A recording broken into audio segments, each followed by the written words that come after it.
Hello friends, Chanakya academy में आप सभी को अश्विनी सर का नमस्कार। आज हम एक बहुत ही इंपॉर्टेंट चैप्टर लेकर आपके बीच आए हुए हैं। वो है भारत पर विदेशी आक्रमण। भारत पर विदेशी आक्रमण को हम 3 पार्ट के अंतर्गत पढ़ेंगे। ये फर्स्ट पार्ट होगा कि मौर्यों के पूर्व जो आक्रमण हुआ उसका हम एक पार्ट पढ़ेंगे, और मौर्यों के बाद जो आक्रमण हुआ मीन्स मौर्योत्तर काल में जो आक्रमण हुआ उसको हम 2 पार्ट में पढ़ेंगे। तो सबसे पहले हम देखेंगे कि मौर्यों के पूर्व भारत पर आक्रमण करने वाले कौन थे, या भारत पर प्रथम आक्रमण करने वाले कौन थे। ये बहुत ही इंपॉर्टेंट प्रश्न है। तो हम भारत पर विदेशी आक्रमण के अंतर्गत आज आक्रमण पढ़ेंगे। पहला आक्रमणकारी फारसी या ईरानी थे, और दूसरा आक्रमणकारी यूनानी थे। कई बार परीक्षाओं में प्रश्न पूछा गया है कि भारत पर आक्रमण किस देश के द्वारा किया गया था।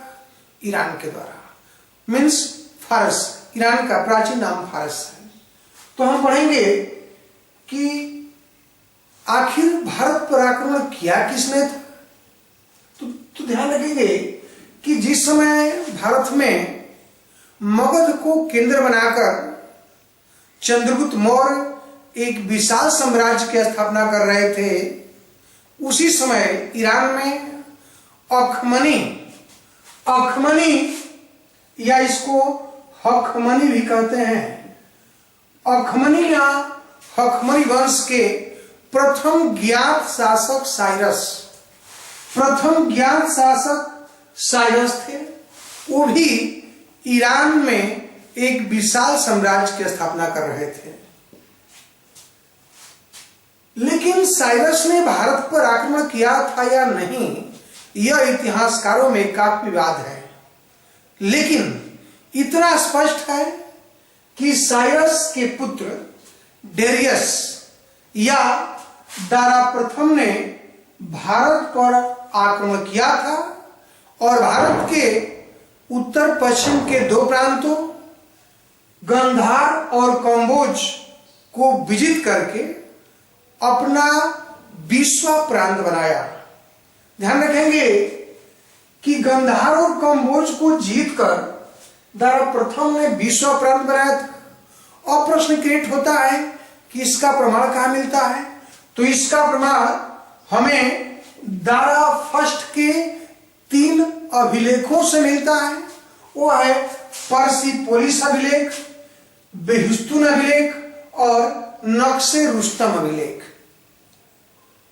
इसके अलावा साहित्यिक साक्ष्य भी मिलता है।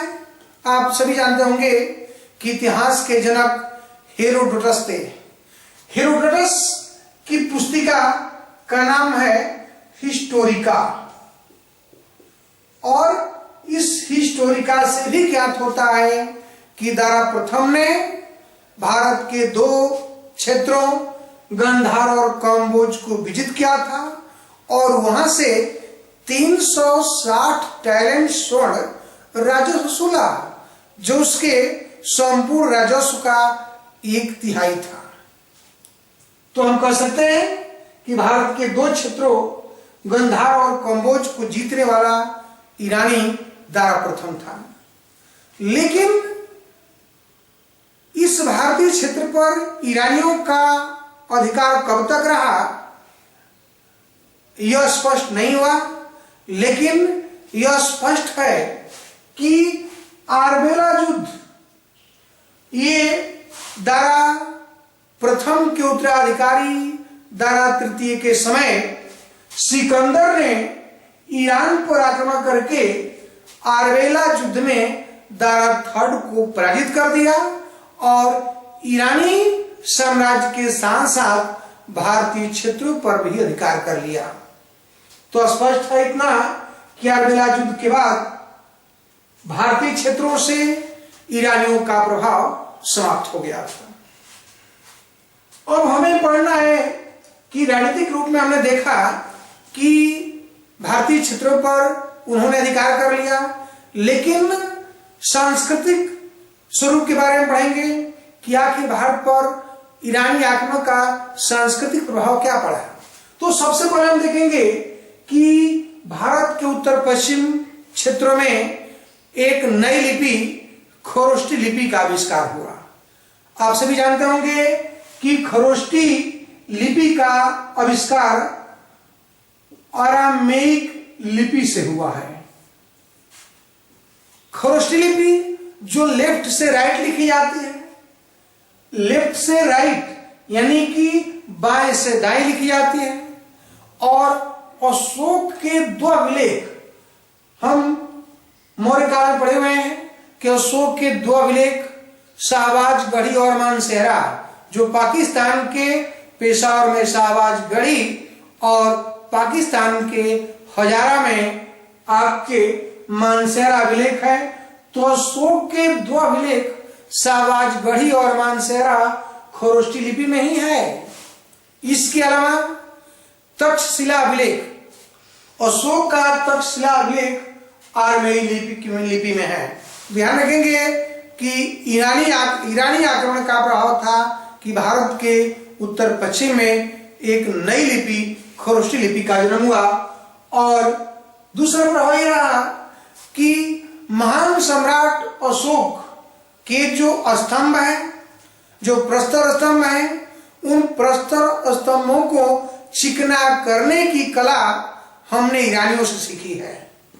लेकिन एक डिफरेंस है कि ईरानी जो स्तंभ है उसमें गणरिया है, जबकि अशोक का स्तंभ सपाट है। इसके अलावा अशोक के शिलालेखों में जो प्रस्तावना है देवाराम प्रियदर्शी का, उसी तरह लारा फर्स्ट के अभिलेखों में भी है। उसी तरह अस्तंभ मंडल जो मौर्य राज प्रसाद स्तंभ मंडलों पर आधारित थे, अब पढ़ चुके हैं कि 80 मौर्य राज प्रसाद 80 प्रस्तर स्तंभों पर आधारित था, जबकि परसिपोलिस राजप्रसाद 10 प्रस्तर स्तंभों पर था। इसके अलावा स्तंभों में जो ऊपर जो उल्टा कमल है, इन्वर्टेड लोटस या जो घंटा नुमी आकृति है, उस पर भी इतिहासकारों का कहना है कि वह ये परसिपोलिस प्रभाव ही है, अर्थात वह ईरानी प्रभाव ही है। लेकिन सबसे इंपॉर्टेंट प्रभाव ये पड़ा कि भारत पर सिकंदर के आक्रमण की प्रेरणा, ईरानी आक्रमण से सिकंदर के आक्रमण की प्रेरणा मिली। कारण यह था कि भारतीय क्षेत्र कुछ ईरानी साम्राज्य के अधीन थे। स्वाभाविक सी बात है कि आगे बढ़ने की सिकंदर की लालसा हुई, तो हम कह सकते हैं कि सिकंदर के आक्रमण करने की प्रेरणा हमें ये ईरानी प्रभाव से ही परिलक्षित होती है। अब है कि दूसरा आक्रमणकारी कौन थे। भारत पर दूसरा आक्रमणकारी थे यूनानी। आप जानते होंगे कि यूनानी मीन्स सिकंदर महान का आक्रमण। हम इतिहास में बहुत पढ़े हुए हैं कि सिकंदर ईरान के एक प्रांत मकदूनिया के शासक फिलिप द्वितीय का पुत्र था। यानी कि सिकंदर के पिता का नाम फिलिप द्वितीय था। वे एक छोटे से राज्य मकदूनिया के राजा थे, लेकिन एक षड्यंत्र में फिलिप द्वितीय की मृत्यु हो गई, तो उनके पुत्र सिकंदर को राजा बनाया गया। 20 वर्ष की आयु में सिकंदर मकदूनिया का राजा बना। उस समय ईरान के छोटे छोटे राज्य आपस में लड़ रहे थे, संघर्षरत थे, एक दूसरे पर हावी होने का प्रयास कर रहे थे।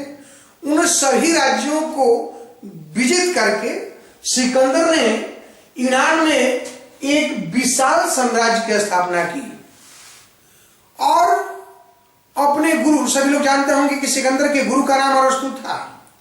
अरस्तु जो एक दार्शनिक भी थे, एक विद्वान, एक राइटर जिनकी पुस्तक पॉलिटिक्स है, तो अपने गुरु अरस्तु को राज्य सौंप कर गुरु की प्रेरणा से वह विश्व विजय की कल्पना कर लिए। ध्यान रखेंगे कि विश्व विजय की जो कल्पना थी उनके प्रेरणादायक उनके गुरु अरस्तु ही थे। अब इस पर एक शेर आती है कि गुरु की प्रेरणा उनको ये मिली थी कि मुश्किल नहीं है कुछ दुनिया में, मुश्किल नहीं है कुछ दुनिया में, तू जरा हिम्मत तो कर, तू जरा हिम्मत तो कर, ख्वाब बदलेंगे हकीकत में, तू जरा कोशिश तो कर। इसी प्रेरणा से सिकंदर की विश्व विजय की लालसा हुई और आप जानते हैं कि वह यूनानी राज्यों को विजित करते हुए ये एशिया माइनर,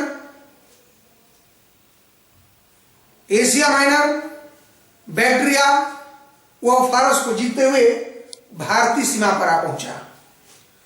और प्रश्न क्रिएट होता है कि भारत में सिकंदर का प्रथम मुकाबला किससे हुआ। तो ध्यान रखेंगे कि सिकंदर का प्रथम मुकाबला भारत में अशोकों से हुआ। अशोकों से संघर्ष में सिकंदर जीत गया, अशोक पराजित हो गए। हेमराय चौधरी कहते हैं इतिहासकार कि भारत में उस समय उत्तर पश्चिम सीमा प्रांत में 23 गणतंत्र और कुछ राजतंत्र थे जो आपस में ईर्ष्या द्वेष रखते थे, एक दूसरे को नीचा दिखाने का मौका ढूंढते थे। तो कुछ भारतीय राजाओं ने सिकंदर का मुकाबला किया तो कुछ ने उनका दोस्त बनकर उनके मार्ग को सुगम बना दिया। तो प्रथम युद्ध अशोकों से हुआ। आगे बढ़ने पर तक्षशिला नरेश अम्भी जो देश के ये विश्व इतिहास की किसी भी देशद्रोही की यह प्रथम घटना है जिनका राज्य सिंध से झेलम तक था। अम्भी उनके दोस्त बन गए, सिकंदर का स्वागत किया और उनके मार्ग को सुगम बनाने का प्रयास किया। आगे बढ़ने पर सिकंदर का मुकाबला बड़े पोरस अर्थात राजा पुरु से हुआ। पुरु के साथ एक भयानक संघर्ष हुआ। सभी लोग जानते होंगे कि संघर्ष झेलम नदी, प्राचीन नाम झेलम का वितस्ता है, यूनान में इनको हेडिस्पीच भी कहते हैं। तो सिकंदर और पुरुष के बीच भारत में मुख्य मुकाबला वितस्ता का युद्ध या झेलम का युद्ध या हेडिस्पीच का युद्ध हुआ था। इसमें जानते होंगे, सुने हैं आप लोग कहानियों के माध्यम से कि सिकंदर पराजित किया था और पुरु से उनका जब सामना हुआ तो पूछा कि आपके साथ कैसा व्यवहार किया जाए। तो सिकंदर को उसने जवाब दिया था कि एक राजा को दूसरे राज के साथ जैसा व्यवहार करता है वैसे ही करें। तो सिकंदर उनकी वीरता और निर्भीकता से प्रभावित होकर उनके कुछ राज्य को वापस भी कर दिया था। ध्यान रखेंगे कि पुरु का राज्य झेलम से चिनाब नदी के मध्य था। अन्य छोटे छोटे राज्यों को विजित करते हुए सिकंदर रावी तट पर पहुंचा। रावी तट पर यद्यपि इससे पूर्व ब्यास नदी के मुहाने पर ही था, तो ब्यास नदी तट से आगे बढ़ने पर उसकी सेना मना करती थी, थक चुकी थी, आगे बढ़ना नहीं चाहती थी। लेकिन वह काफी प्रयास किया अपने सैनिकों को कि आगे बढ़े। वह सिकंदर था, उसे कम मालूम था कि हसरते रह जाएगी अधूरा और हाथ मलता रह जाएगा। ध्यान रखेंगे कि लाख प्रयास करने के बावजूद भी सेना आगे नहीं बढ़ी। तो अंततः रावी तट पर पहुंचकर 12 विशाल स्तंभों की स्थापना किया, अपने देवताओं की पूजा अर्चना की और सिंध के मुहाने पर अपनी सेना को 2 भागों में बांट दिया। एक भाग थल सेना जिसका नेतृत्व स्वयं कर रहा था और दूसरा जल सेना जिसका नेतृत्व नियार्कस कर रहे थे। नियार्कस को जल सेना के अधीन भेजने के पीछे उनका मुख्य उद्देश्य यह था कि वह सिंध से दरिया फरात नदी के मार्ग को पता लगाना चाहता था। ध्यान रखेंगे कि वह एक इन्वेस्टर भी था, वो चाहता था कि सिंध और दरिया फरात नदी के मार्ग को पता लगाया जाए। आप जानते हैं कि अंततः वह बेबीलोनिया में 323 ईस्वी में उसकी मृत्यु हो गई थी। आप जानते हैं कि नियार्कस के साथ साथ अनेसिक्रिटस और अरिस्टोबुलस जैसे इतिहासकार भी आए हुए थे। उनकी रचनाओं से भी हमें इतिहास की जानकारी मिलती है। लेकिन सबसे इंपॉर्टेंट है कि ईरानी आक्रमण का प्रभाव क्या पड़ा। तो ईरानी आक्रमण का रणनीतिक प्रभाव यह रहा कि सिकंदर द्वारा स्थापित सुन्नता से लाभ उठाकर चंद्रगुप्त मौर्य ने मगध को उत्तर पश्चिम राज्यों से मिलाकर एक विशाल साम्राज्य की स्थापना की, अर्थात भारत का एकीकरण हुआ और भारतीयों ने ईरानियों से नक्षत्र विद्या और मुद्रा ढालने की कला का ज्ञान प्राप्त किया। इस प्रकार ईरानियों ने भारतीय धर्म और दर्शन से प्रभावित हुए। बैक्ट्रिया ईरानियों का प्रधान सांस्कृतिक केंद्र बना और भारत का इतिहास का कालक्रम सुनिश्चित हो गया। इसी के साथ धन्यवाद। हम आगे का वीडियो नेक्स्ट वीडियो करेंगे। धन्यवाद।